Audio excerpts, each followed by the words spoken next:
Happy New Year to everybody.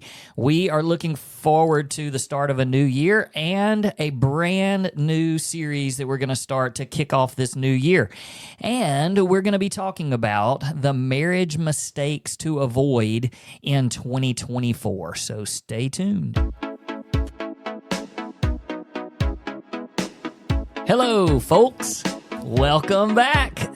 It is 2024. I hope somebody's missed us and missed that welcome. Hey, I missed it. It was kind of weird to not record for a couple of weeks, and we appreciate your patience as we just took some time off just to be with family. So, as most of you know, we have a kid that's in college, and he's been home for a few weeks, and we did some traveling, and we did the Christmas thing, and you know, we just knew it was going to be hard to try to squeeze in some time to do the podcast, and so just felt like, and plus we do them on Mondays, or they release on Mondays, and it just so happens that the last 2 Mondays were Christmas and then New Year's. So here we are. Took a little bit of time off, but really glad to be back in 2024. And this particular episode is going to be jam-packed with stuff. So we definitely want to get started, but we're going to spread this out probably over the next couple of weeks, maybe 3 weeks. And we're going to be talking specifically about the top 10, or just 10, doesn't necessarily not top 10, but 10 marriage mistakes to avoid in 2024. Well, and to be fair, let's tell them how it came about to be 10 things instead of 5. Well, and actually, we were going to say 4 things to avoid in 24 because that made sense. And so you told me, hey, come up with 5, and I'll come up with 5. And we'll see where they overlap, how we can mesh them, how we can, you know, I'm sure we'll have some the same. And we didn't. They were all None different. of them. Well, there are some similarities in some of them, but when we started talking about this particular topic, we really wanted to go back to 2011. So for those of you that are new to our podcast, and we know that we've got new listeners, which, by the way, I never really said this is Rusty and Heather Bryant, but you're listening to the Redeemed Marriage Podcast, and this is Rusty and Heather Bryant. But our story, for those of you that are new, and have, you know, because we know people check out podcasts at the beginning of the year, and so we want you to know who we are and what we're about. There's plenty of episodes you can go back and listen to, but we walked through infidelity back in 2011, and so a lot of our story and a lot of the things that we're able to share, they stem from and come from that time of our life. And so what we really want to do is we want to be able to help marriages that are going through similar situations, but even beyond that, we want to be able to share with all marriages the things that we learned so that you can avoid the mistakes that we made. But also, we have discovered that since then, we truly have been moving more and more towards the marriage we always wanted.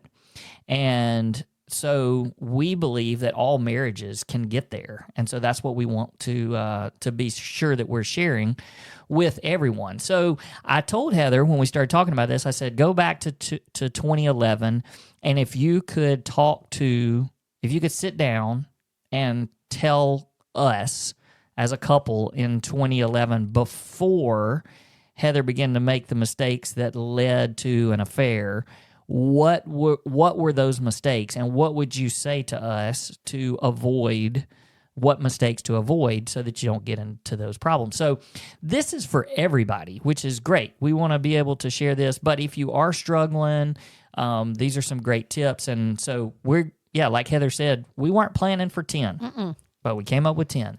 That's a lot of mistakes. They were too many to cut. I mean, too many to cut. There were too many good ones to cut. Like, I was like, surely we can narrow that down to 5 or 4, and no such luck. Well, maybe the problem is that if people are going, well, if y'all were making 10 mistakes in 2000, no wonder. I think we all make more than 10 mistakes, but these are some big ones, and so we just want to make sure that you're avoiding these. Now, before we get into this, right, we want to tell you, we're going to also kind of over the next 3 weeks, we're going to tell you some resources that we're working on in our marriage ministry. So the Redeemed Marriage, these are things that if you want to get plugged in and dive a little deeper into some of the things that we offer, just to have some resources to help your marriage, we want to be able to share those things with you quickly, briefly. So we're going to split that out. We don't want it to be like a commercial. We just want you to be like, hey, didn't know these people did this. So here's how you can kind of plug in and encourage your marriage this year. So we're creating this little downloadable form that you'll be able to get off of our website. It's not there yet, but maybe by the time you listen to this, who knows? But it's going to be a downloadable form that's a resource menu. And at the top of that are just some really simple things that we do to try to help you stay connected to your spouse and in your marriage. And they're really simple things. But in case you don't know, we are pretty active on social media, and all of that is so that we can try to encourage your marriage. And so really what we would encourage you to do, if you don't already do this, is go follow us on all of our social media channels. So Facebook and Instagram, we're posting there almost every day, and if not every day. And these are little tips for your marriage. And then the big thing is our YouTube channel, which has not been very active in the past. But when we did our survey, we heard from a lot of you that you're really interested in us adding that.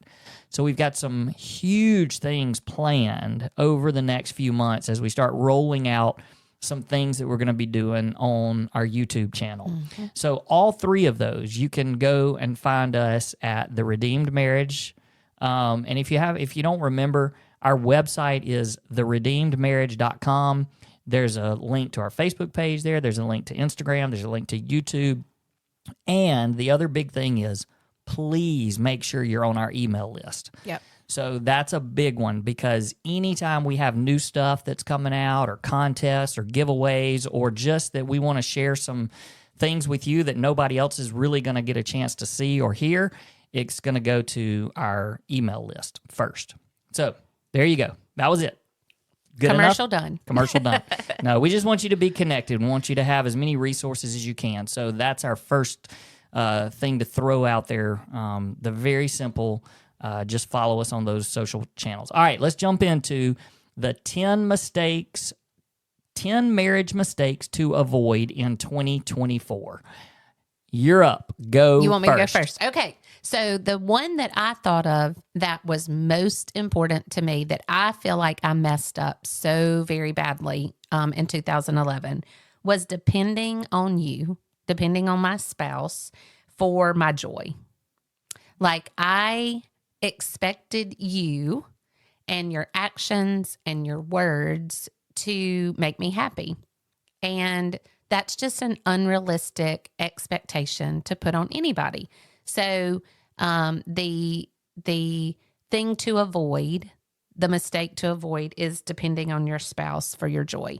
Now, this looks a lot of different ways to me. In words, obviously you want to be able to compliment your spouse and give them, is there a different word besides compliments that's better? Like words of affirmation. Thank you. Words of affirmation. I mean, you want that from your spouse. Like, I desire that from you. You giving me compliments, you giving me words of affirmation that I'm a good wife, that I'm a good mom, that I'm a good cook, things like that. And then also, you helping me around the house brings me great joy.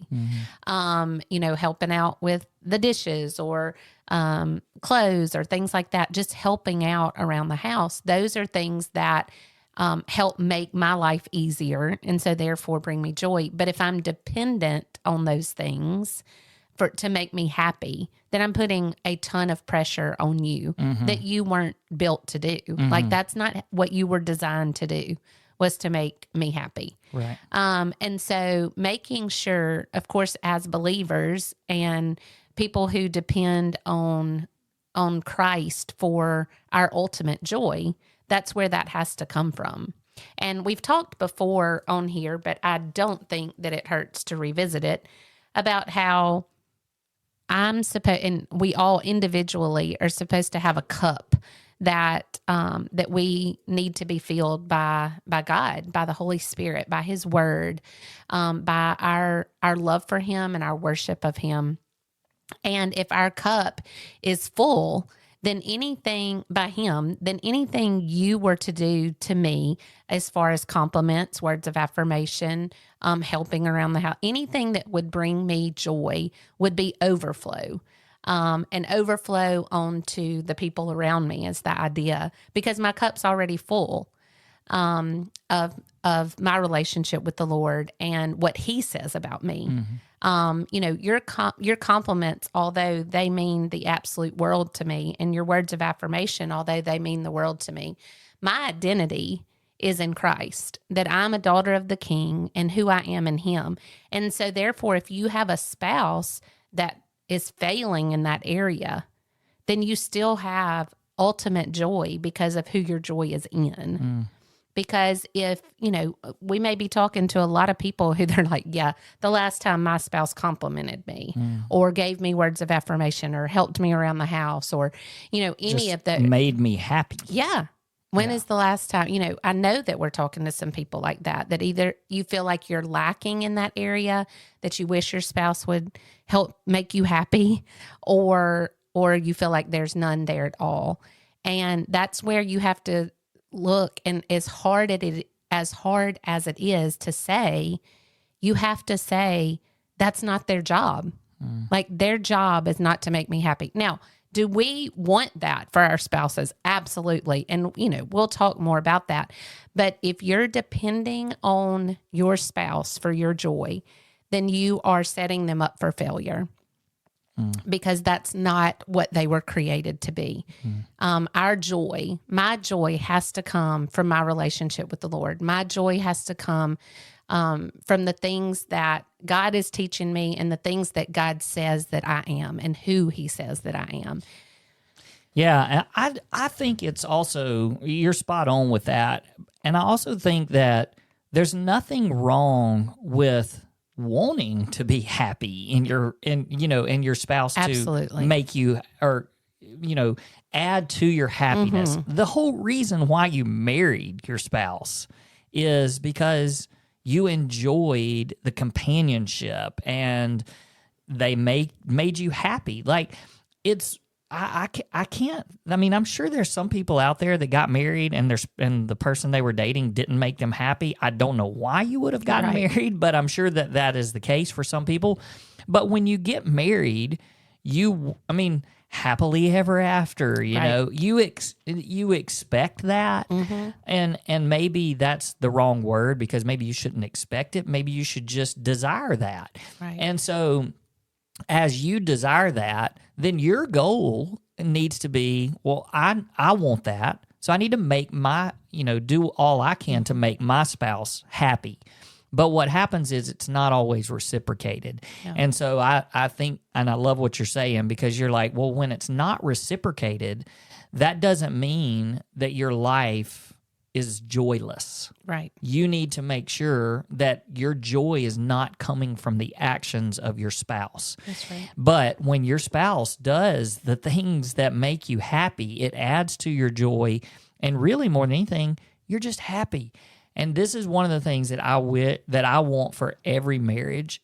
Excuse me. And I know it's not going to happen for every marriage, but if I could throw out the one big thing for each marriage in 2024, it's I just want people to enjoy being married again, and to be happy in their marriage, and to experience the joy that we have just living day to day together. Does that mean that every day is this wonderful, blissful time? No, it's not like that. But we are living out the marriage we always wanted. And that's what we want for other people. Right, right. And the other thing, when you were talking, I think the biggest part is not setting your spouse up to fail. Because if those expectations are, you're supposed to make me happy, then you're setting them up to fail, because that's not what they were created to be. Now, like you said, that's the goal and that's the desire, is for you to try to make each other happy and share life with one another. And that brings joy. And, I don't think it's silly to want those things and desire those things. But we say all the time, that's the definition of insanity. Insanity is doing the same thing over and over and over again, expecting a different result. And if you're if he would just do this, I would be happy. If he would just do that, if he would just say this, if he could just help me with this, then I would be happy. That's putting your joy into the hands of somebody else. And saying, if you'll do those, then I'll be happy. And that's what makes me sad. And I think that's where I was 11 years ago. Is 11 years ago? In 2011. Yeah. No, 12 years ago. 12 years ago. Almost 13 years ago this year it'll be. But I was thinking 2011. But in 2011, I think that's where I was. I was constantly disappointed in our marriage because I was putting unrealistic expectations on it and was wanting you to be solely responsible for making me happy and bringing me joy. And then when that didn't happen, you became negative to the point where it was like, well, who can make me happy? That's right. If you're not going to do it, somebody else out there. Absolutely. And then not only that, but I made you feel like you were never going to make me happy. Like there's nothing. You were doing all the right things. You were doing great in making when we look back on it and you're saying all of the things that you were actually doing to make our marriage, try to make our marriage better, but nothing you were doing was making me happy because they were unrealistic expectations. And so it was just, we say we got into this crazy cycle of, just nothing you could do would make me happy. Nothing was bringing me joy. And so therefore I looked somewhere else for it, but it was all because I was giving you expectations that couldn't be met. That's good. So we'll move to number 2. We're just going to kind of go back and forth. So Sure. One of the ones that was on my list was one of the mistakes to avoid, a marriage mistake to avoid in 2024 is the mistake would be to stop paying attention to your marriage. And, that kind of sounds really simple. But I mean, there's a lot of layers to this, because you just mentioned something, when you said, you were doing all these. I was doing these things that were supposed to make you happy, but I was almost doing it to check a box and say that I was doing it. So I know some people have heard us talk about this, but early in 2011, I had read The Love Dare, I think is the book that I'd read, or maybe we watched the movie or something like that. But I had challenged myself to do something, this unexpected act of kindness kind of a thing every day. And I even had a spreadsheet, which, looking back on it, I'm like, and it really did. It just became like, I wasn't really paying attention. I was just doing it because I don't know, maybe it was for an ego thing, like so that you would tell people, "Oh, my husband's the greatest," which is crazy because the exact opposite was happening, But I think that the motives were not right and pure. And while I was doing that, it was a little thing. So people may be going, "What are you talking about?" Well, I would go, "Okay, I'm going to bring you home some flowers," and I would put that down on the little spreadsheet for that day. Or maybe it was, I'm gonna give you a back rub or something, and A little Post-it note on the mirror. Yeah, it could. Yeah, anything. Maybe wash your car. Things like that. And I don't know that you really even knew that was going on. And most of the time you didn't really even acknowledge that I was doing something nice for you. But as that was happening, I feel like I was not really paying attention to you. Like it was more of the act that I was paying attention to.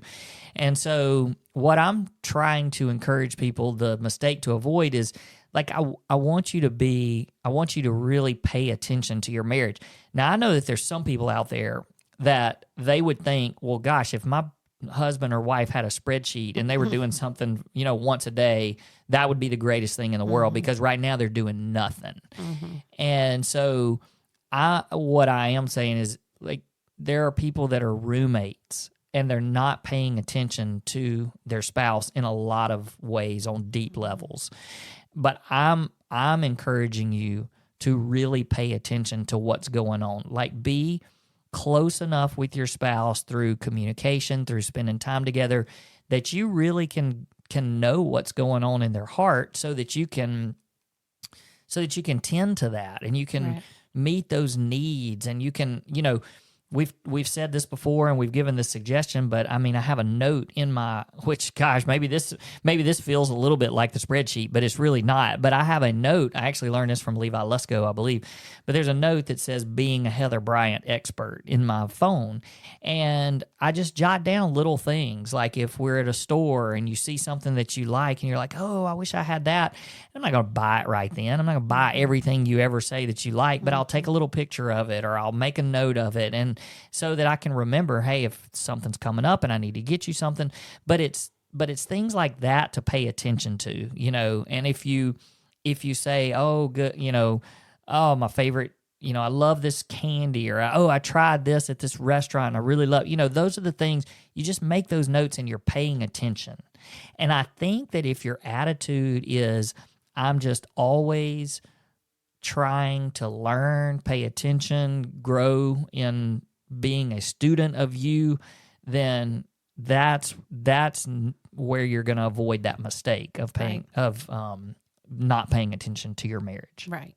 And I want to speak into that just for a second, in that this is going to look different in every season of your life. Because I can just hear that mom who's like, I can barely find time to listen to y'all's podcast. I've got 6 kids. How am I supposed to pay attention to my spouse? But it's going to look different in each season. And you still have to find that time. It's just that in some seasons you may have 10 minutes. In some seasons you have a lot more time than that, So it's just finding time to pay attention and to really zone in on that. But let me also say this, for the person that's driving to work this morning, for the person that's out walking the dog, for the person that's folding their laundry, and you're listening to this, you're paying attention to your marriage.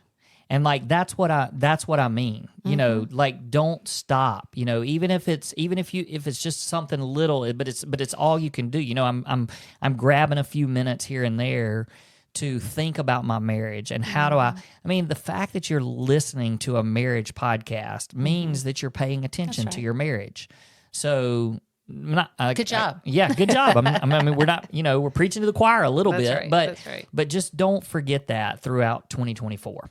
All right, you want to go with number 3? Yeah. So my next one, without doubt, is avoid the mistake of not talking. And I specifically put avoid the mistakes of avoiding heart talks. And, if you've never listened to us before, then you don't know what a heart talk is. But let me just explain briefly what I mean by making sure that you're talking. You don't want to avoid that. You don't want to build up anger. Even if it's a little thing, like if they just bother you about one little thing, that can build and build and build and get worse and worse and worse. Also, sitting in your hurt, like if your spouse hurts you, I think there's so much fear behind just being open and honest with each other. Rusty and I have learned about like talking back and thinking back onto our childhoods, that we never, ever, ever saw either one of our parents fight now, or have even really hard discussions. We just never saw that. And so we thought the first time we argued, we were like, oh my gosh, something's really wrong with our marriage, because that just isn't something that was demonstrated well in our families. And I also think, before anybody gets all riled up, I think that's a generational thing. I think back in the day, you just didn't have those discussions in front of your kids. And we don't have all out brawls in front of our kids. I'm just saying we demonstrate the fact that there are going to be times that we disagree, or there's going to be times where one of the other hurts each other. Guys, if you have not heard me say this before, we are two sinners. Your marriage is two sinners trying to make a marriage work. Like, you are going to have problems. Adam and Eve had problems. Like, it's not going to be a perfect marriage. And so because of that, you have to know how to deal with those hurts. You have to know how to deal with those things that have hurt you or have made you upset. And we teach an amazing tool called a heart talk that we learned when we were going through marriage counseling, on how to make sure that we communicate with each other well. I am not going to go into how that works. You can look back at our episodes. I know several of them include heart talks, but it's just having a safe place with your spouse to be able to talk, to be able to say, hey, this hurt. And your spouse being able to apologize for that, and your spouse being able to speak into it, because most of the time it's just misunderstanding. A lot of the time it's misunderstanding. So it's just being able to communicate well, being a safe place for your spouse to be able to voice things that are wrong, and be able to try to fix those together. Because I definitely think that that's something that I did wrong. And from hearing you talk, I know it's something that you did. You did not want to talk. You're a little bit scared of me because I never could be wrong. I always turned it back on you and made it your fault. And so I wasn't a safe place for you to talk to. But I just think that that's huge. You want to avoid keeping things built inside and not communicating well. Well, now that you have explained that one, it is the same as one of mine. Okay, cool. So, but I'll just continue on that and give a little bit more of my side of it and what I was thinking. But that's exactly what I have for one of mine was a mistake to avoid is not creating a safe space for communication. And really it's just like you said, you can't be afraid to confront your spouse about, anything, good things, bad things, things that you're concerned about, things about your spouse that are concerning to you, or things that you're seeing.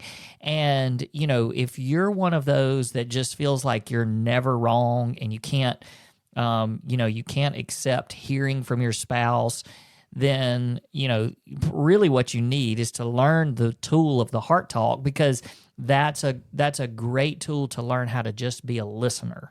And so it doesn't mean that you listen and you just shut down and don't agree or any, you just need to be, your spouse needs to know, I can come and talk to you about little things, big things. It's just, we're in this thing together. And so, I welcome that if you have something you need to talk to me about, this is what I'm here for, and I want to be here for you. So yeah, it's just this, the best way to describe it is just a safe place. You don't need to feel scared or threatened to be able to talk to your spouse. And I think some of that comes with trust and just knowing that, hey, we're in this thing for the long haul together. And it's not like if I bring something up to you and it hurts your feelings or makes you mad, then, for the next week, you're going to shut down and not even talk to me, or you're going to go in your room and go in our room and shut the door, and I have to sleep on the couch. Like that's what we're talking about. It needs to be where you can talk to your spouse, and then you can, if it's conflict, then how does this conflict make us better? Right. And then we move forward. And that takes such a level of maturity, because I was a toddler. I was literally a toddler 11 years ago when it came to things like this. Like, I would shut down, and I would kind of make you pay for that. And then not only that, but it's heartbreaking for me to look back and see times that you came to me and were like, hey, this is bothering me, or it bothered me when you did this. And it could be, I won't give examples because I can't think of one specifically, except that I can remember turning it and making it your fault. Yeah. Like not only turning it and saying, one way would be to make it your fault. The other way would be to turn it and go, well, you just misread that, or that's not what I meant by that. And it doesn't matter if that's what you meant or not. That's what I meant or not. It's what you heard me say, and it's how you took it. And that's on me. Like, and we can get into a lot of how, people now, they'll say, well, it's not my responsibility how they take that, and to a degree that it's right. Like you can't control how somebody else responds, but it's also your job to make sure that they understood you well. Like if I were to come to you and say, hey, it just kind of hurt me when you said this, this, and this. It gives you an opportunity if, you're in a mature relationship to say, hey, that is not at all what I meant by that. Instead of attacking, it's that, instead of saying, well, you just heard it that way. And it can say, man, that is not what I meant by that. What I meant was, and it gives you an opportunity to kind of re-say what you meant to say. But if you're not open, if I'm not open and come to you with that, or you don't come to me with that, then it just builds. Yep. It just festers and it gets worse and it gets worse and it gets worse and you get bitter. And bitterness like that, it's a marriage killer. You've got to be able to speak calmly to your spouse, tell them what hurt, tell them why it hurt, and how you can do it different next time. Yeah, and I want to wrap up with this. So I'm going to give this challenge because as we've been talking about this, I've been thinking about the best way to really just sum this up is that your marriage should neither one of you should be walking on eggshells. Right. And scared to talk to the other person. And you might be listening to this and you're falling in one of two camps. You're either like, well, I can't talk to my spouse because I'm scared to death of what's going to happen. Or you may be listening going, gosh, is that me? Right. Like, is my spouse, scared to talk to me because they really don't come and talk to me? Is it because of me?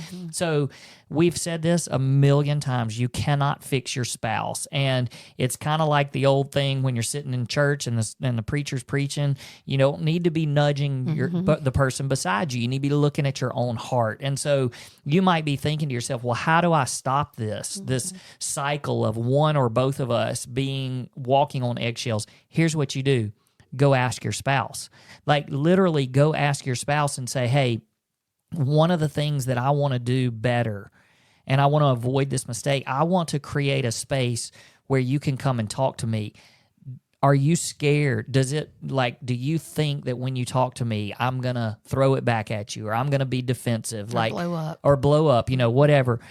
And come at it from that angle. Just ask your spouse, am I a safe space? Because I want to be that this year. I want to learn to be that for you. And what it might do is they may say, no, you're great. And then they may turn it right back around and say, am I that for you? And then you have an opportunity to say, well, I kind of do feel like I'm on eggshells. It's a great discussion starter. But when you're going to start these hard discussions, put it on your heart first. You want what's best for your marriage. So you're asking your spouse, how can I do better here? Do I do this good? Do I need to make some improvements? Because it's the start of a new year. I want to make these improvements. Not, hey, can you go listen to this and start on minute 24? Right, exactly. Yes, so that's a great challenge for everybody this week. No matter, even if you feel like, we communicate pretty well, it might be a great time for a little bit of a checkup and just ask, am I a safe space for you? Because we all need to be that for our spouse. All right, so we kind of hit 3, sort of 3.5. We're going to pick Maybe it back 3, up. 3, and 3. 3 over the next few weeks. Yeah. We'll get to 9 or 10, but we'll see. We may be able to do more next week. We went a little long today, but hey, thank you guys for listening. We are looking forward to journeying with you in 2024 and can't wait to see all of our marriages grow and be as strong as we can possibly get them to be in this new year. Have a great week.